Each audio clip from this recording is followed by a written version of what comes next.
روایات او حدیث کې راځي چې دا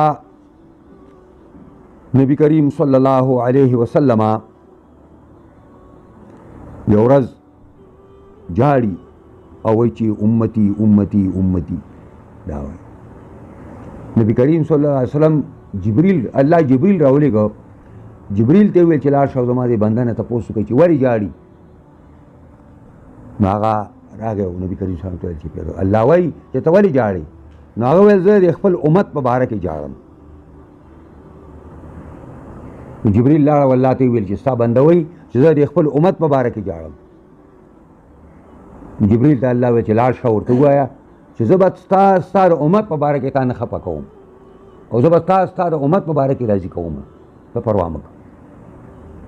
یعنې هغه پیغمبر صلی الله علیه وسلم چې هغه زموږ په حالت باندې جاړي او د الله دربار کې درخواستونه کوي چې الله امتی امتی، او دغه امتیان دي چې هغه راوړی دین راوړی قرآن دا په جوماتونو په مدرسو کې بند دی. د دې سړک باندې څه نشته، دا سړک نه ده، دا هم اډمې کاري نیولی دی.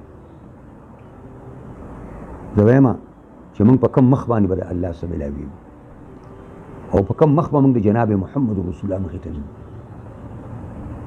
زموږ به څه حالت یې هلته سړی پر خپل حالت باندې افسوس وکړي چې 2 اربه مسلمانان دي، 2 اربه او 80 ملکونه د مسلمانانو دي پر پاسه، او په دې کې یو داسې ملک نشته چې پای کې د الله نظام نافذ وي، د قرآن نظام هلته نافذ، داسې ملک نشته. د طالبانو اوس څه کار شروع کړی پته به یې لګي چې دوی به څه کوي. دوی موږ شریعت راوړي که نو دوی پته به مو لګي. نو دغه نه شو ویلی نور په دې آباده دنیا کې چېرته د الله نظام او د قرآن نظام او د سنت نظام نشته دی. موږ ټول څونه خوشحاله یو، مولیان ځان له خوشحاله یو، تور پټکي ووایي او بس ګرځي په ګیرو میرو باندې تیل میل به وایي او تبلیغیان ځان له بسترې اخیستي او کله داسې ځي او کله داسې ځي او حاجیان ځان له راکوي او ځان ته یې لیکلي کوږ لیکي الحاج فلان. اوري دا پر اسمبلو کې چې راشي هغې هم ځان ته داسې کوږ لیکي الحاج.